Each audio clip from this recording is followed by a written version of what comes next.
You're very welcome to episode 47 of the Scaling Your Business podcast. For this episode, I am joined by Gavin Bell, all the way over in Edinburgh, in Scotland. Gavin, you're very welcome to the show.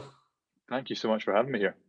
Delighted to have you. Typical fashion with this podcast is we go back to chapter one and work our way from there. So with you, grew up in Shetland Islands. Anyone not familiar with that? It's the most northerly tip of Scotland. A beautiful place. Lonely Planet actually named it as one of the best regions in the world for tourists seeking unspoilt destinations. So with that said, have you got any favorite memories of growing up on the island? Yeah, it's kind of funny. Like I think growing up somewhere like Shetland is, you always think the grass is greener on the other side. So growing up, it was always like, oh, I really want to be down on the mainland. Is what we call down south. Is what we call anywhere other than Shetland in Shetland. And now that I've moved away, and I've moved away now for like 10 years, it's always like, oh, I wish I was back in Shetland. So I think looking back, yeah, just I think the best thing about living in Shetland for me was the fact that, as these are things that you probably don't appreciate as a child, where that it's completely safe. There's like next to no crime, and in the summer months you've got sunlight pretty much 24 hours a day. So me and my friends would just sit and play football in the park until 11 o'clock at night without any worry in the world, and then stumble home and and get to bed. So I think just yeah, those summer nights playing football with friends late were brilliant. When you were playing football with your friends during the late nights, when you scored a goal, who did you imagine you were when you were celebrating? um, I was always a big Ronaldo fan, Cristiano Ronaldo fan. So I Nice. probably yeah, probably thought I was him. In terms of growing up, just before we move on, who do you think had the biggest impact on you during your early years? That's a good question. I think like, growing up, because I was in Shetland and it's obviously a very small, remote place with not many people. I seeked like looking outside of Shetland. So social media was, great for me, and probably one of the biggest people person that I looked out to most was probably Peter Jones from Dragon's Den, or even Lord Sugar from The Apprentice at the time, because those were guys that were on TV, and it was Peter Jones. I moved down to Manchester when I was 18, and studied at the Peter Jones Enterprise Academy for a year. So he was a big uh, person of Inspiration. inspiration for me. Yeah.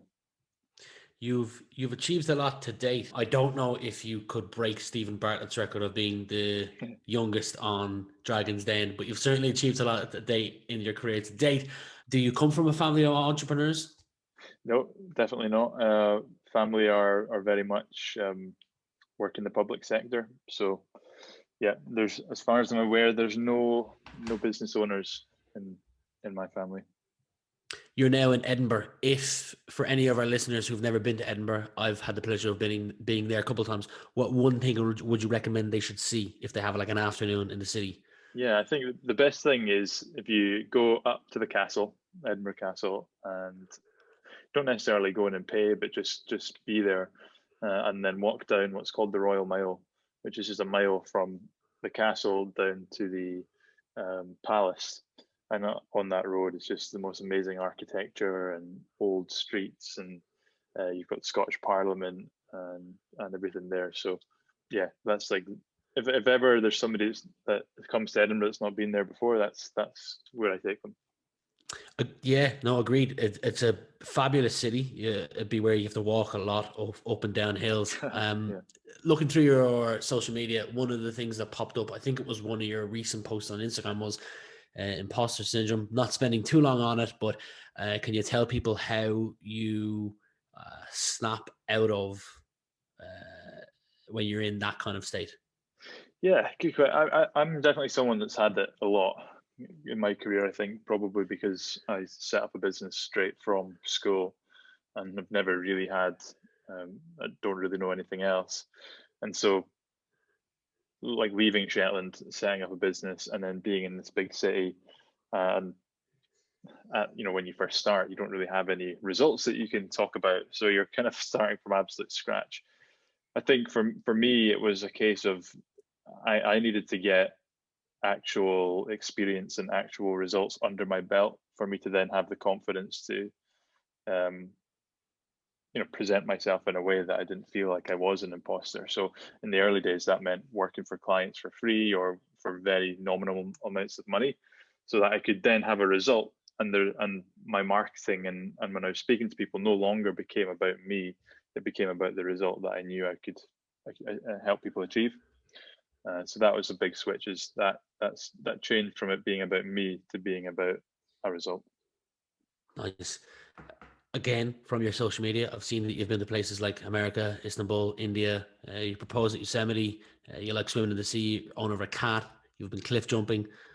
The list could go on. But what's one thing you're into or curious about that not a lot of people know about you?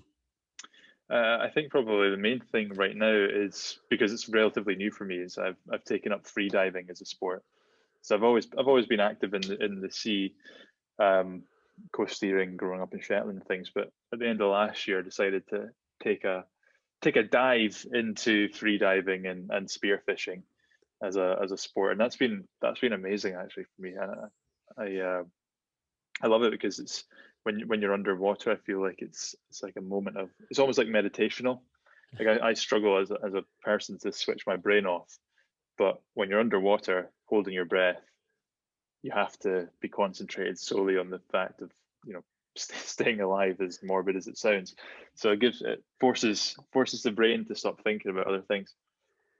That's dope. I don't know where this was, whether it was in Manchester or when you came back to Scotland, but you talked about working in a call center before.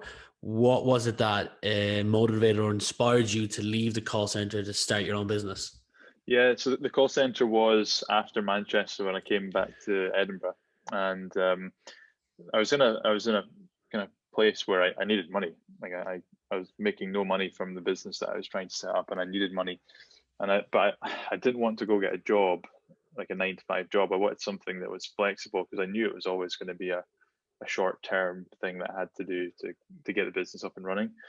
Um, so I got a job in the call center, which allowed me to work really flexible hours, like working at the weekends and working in the evenings, which freed up time for working on the business during the day. And I think I remember I mean, to be honest, it's not the most sexy story in the world. I just worked on the business every day, like 9 till 4, and then I'd go to the call center and work a shift 5 till 9. So the call center gave me this like almost full time salary. I say that it was like £800 a month that I earned from that, and the business like slowly started as I got a couple of clients, and I remember getting to a point where I was making like £800 a month with the business. I went on holiday to Istanbul, and when I was there, I was like, I can't be bothered going back to the call center. I'm making pretty much the same money with the business and the call center, so let's just cut it. And I did. I never went back, and yeah, I just made it work. A couple of years ago, you came out with a statement that you said the 9 to 5 typical hours that was over, or that was soon to be over. Given what we've gone through the last 18 months of a lot of people working remotely, I don't know if you saw, but the CEO of WeWork came out and said those who are least engaged are very comfortable working from home. I don't know whether he was trying to get some PR or what he was doing making that statement, but what are your thoughts on the future of people working either hours or remote? Yeah, so I think like that statement, which was actually pretty cool for you to bring up now that we've had this pandemic, was something I still believe, which is, I don't think there's any future in people dressing a certain way to show up to a certain place to work certain hours. I just think it's so mundane and awful. Um, and it's quite interesting because we're actually hiring just now, and I've had to think about, what does work look like for that person? Is it fully remote? Is it in an office? And what we're doing is we're going to go down a hybrid model where you can work from home, but maybe a couple of days a week we meet in a co-working space, hot desking space, office space to, get together. And I've done the remote thing for a long time now, and I love working from home, but I also think there's a big benefit in being able to meet people face to face. And so I think me and a lot of other agency owners that I speak to, like the future will be a hybrid model where office spaces may change. They might not be, somewhere that you come and you sit 9 to 5 on given days. They might be places where you come to meet and learn and co-work and stuff. But I think the traditional 9 to 5 is dead. It's gone, and I'm glad. And I'm excited to see what actually happens. But I think it'll be a hybrid model that most businesses go with. Another thing you said, I think, was at the end of your first year in business, was that you started as a social media management company, and a couple of months in, you changed to a social media consultant, and then you changed to Facebook advertising. Having watched the video, I understand why, but for those that are in a potentially similar situation and they don't want to change for whatever reason, it could be they've told their friends and family that this is what they're going to do, and they don't want to. And they don't want to be vulnerable, or they think that they've listened to a lot of people who tell them to ignore other people. What advice would you have for someone who was in your shoes back then at the end of their first year in business? Yeah, I've been on like a roller coaster ride, and to be honest, I had a business that failed, and then created a new business out of that, which was a social media management agency. We had a really corporate brand with that, which I didn't like. So we then pivoted to, operating under my personal brand, which felt great for years. And then at the end of last year, I was like, this no longer feels right. For me, I want to exit the company in 3 to 5 years' time, and I need a brand in order to do that. So we've then gone and rebranded and created a new brand. So, what other people are. For other people, well, from my perspective, it's just been a case of just doing what feels right for you in the moment without, and it's really hard to do without worrying about what other people think. Because I do, and I have struggled with worrying about what people think my whole career. But I think at the end of the day, it's a way up between, are you going to worry about what people think, or are you going to do what's best for your life and your business and you at that moment in time? And when you're running a business, like it's a big thing. It's a big deal. And so for me, the priority was what's best for me growing this business and growing as a person, and making those changes where those things at that time.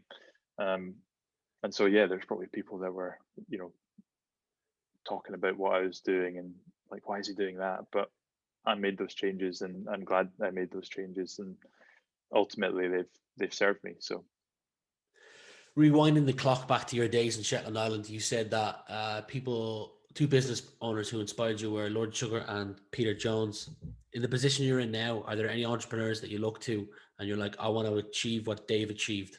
I don't actually look at anyone and say that I want to achieve what they've achieved. That's actually a really interesting question. I look at people at what they've achieved, and I am inspired by what they've done and what they have achieved. But I don't think there's anybody that I say I want to do, that. So and I like taking lots of inspiration from lots of different people. So for example, Marcus Sheridan is a marketer. He's the author of a book called They Ask You Answer. I look up to him as somebody who has the most incredible communication skills that I've ever seen. And I look at him and I go, that's the level of communication that I want to be at. And then I might look at someone like Gary Vaynerchuk, and I look at what he's been able to do with his personal brand, and I say, that's the level of branding that I would love to achieve from a personal branding perspective. But I don't go, I wish I could have an 800-person agency or a 14-person personal branding team.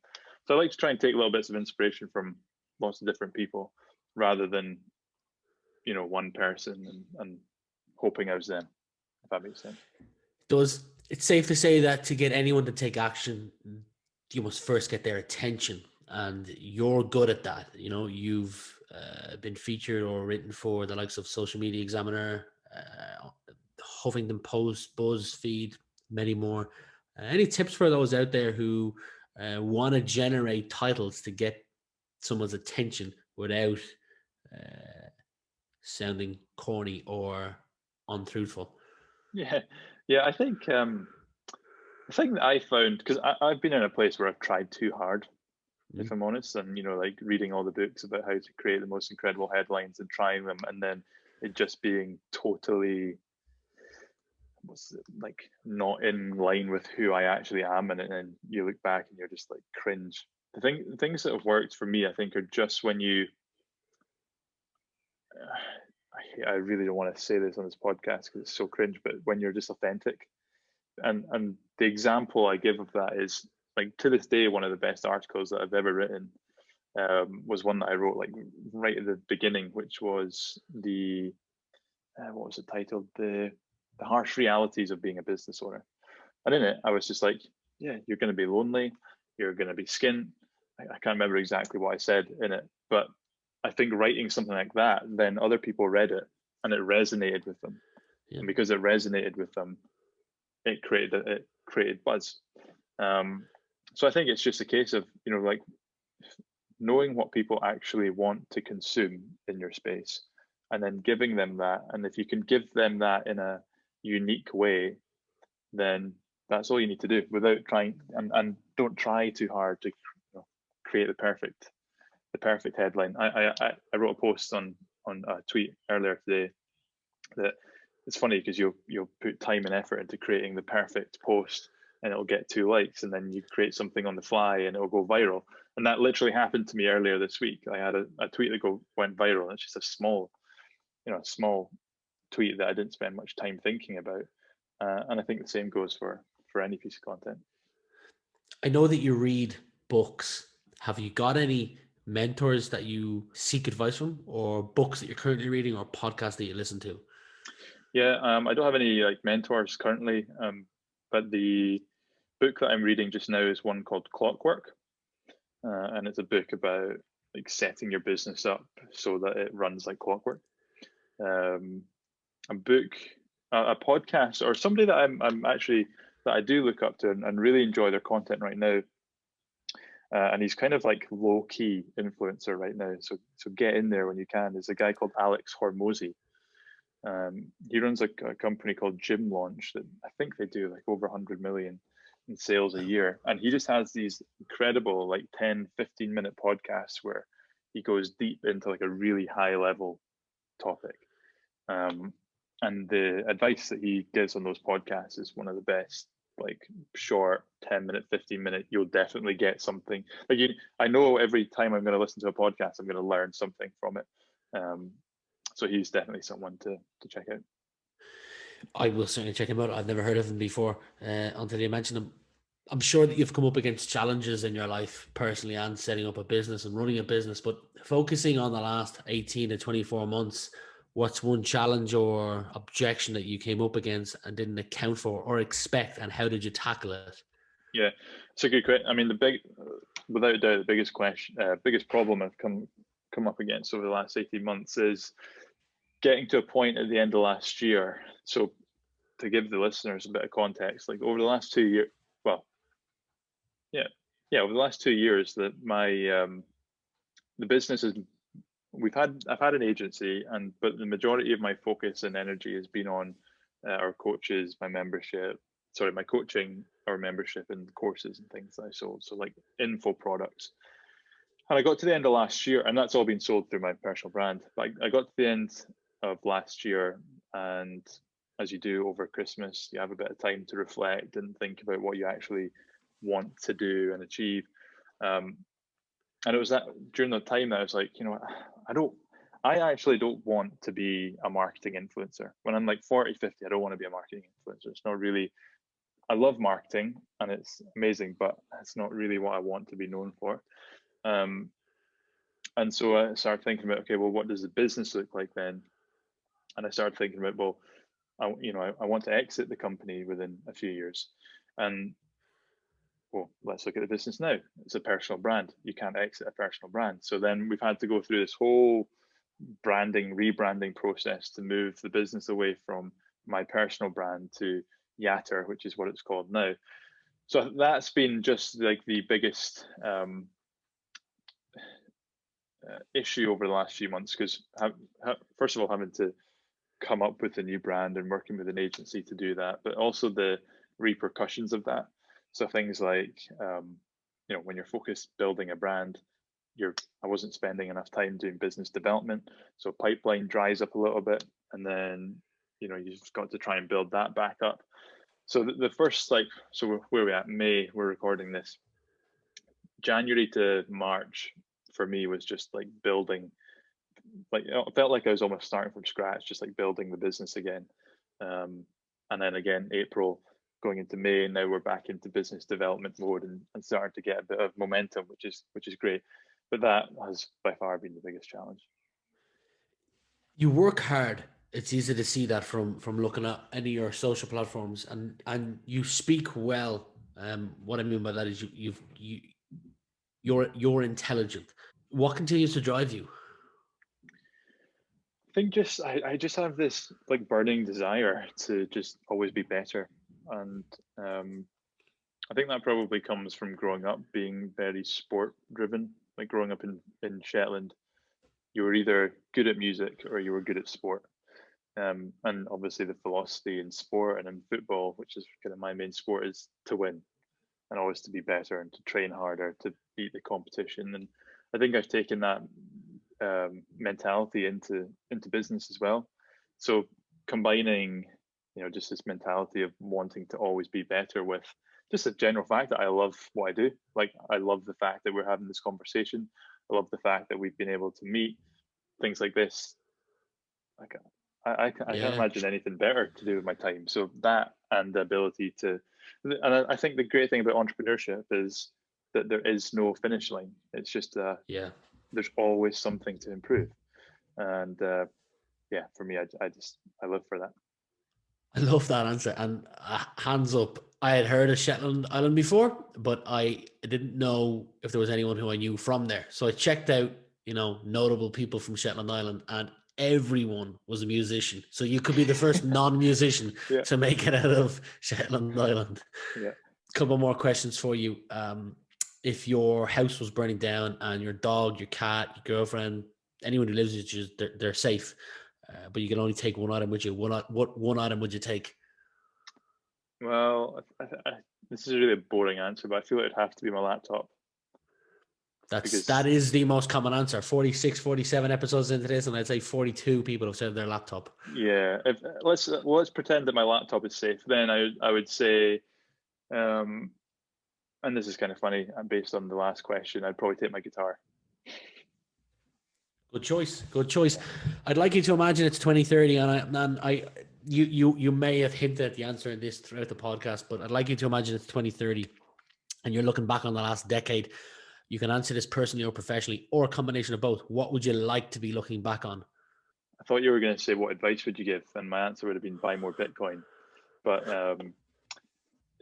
what would I like to look back on? I think just a life where a life of adventure is what I'd say. So, me and my fiance, we bought a camper van. We absolutely love going out on adventures. I think that probably stems from growing up in Shetland again. And so I think I'd like to look back and just go, like, we've done our all when it comes to adventures. That's a good answer, and you still have a lot of life to live. Funny you said Bitcoin, because you thought I was going to answer a different question. One of my good friends, I've gotten to know him over the last couple of months. He had a bakery in Dublin City, and through that he wanted to get some PR. As a result of that, he decided, this was years ago, to be the first kind of bakery to allow people to buy donuts and all that stuff through Bitcoin. And over a 5-6 month window period, he got a certain amount of Bitcoin, and it was like, I don't know, equated to like €25,000 at the time. And then Bitcoin died. So him and his friends wanted to know what to do with this. and throughout that summer they spent it on beer and pizza. And then he looked at it a couple of months ago, and it was worth €960,000 if he had kept it. So nightmare. Yeah, absolute nightmare. Funny. Anyway, look, I've had a great pleasure in chatting to you over the last 30 minutes. I'll leave links to your YouTube channel. I know you've got a couple of resources on the page as well. I'll leave links to those below on your LinkedIn as well. But from my end, I wish you nothing but the success going forward into the future. Thanks so much. It's been really fun, and yeah, I really enjoyed the conversation and the questions you asked. So thank you.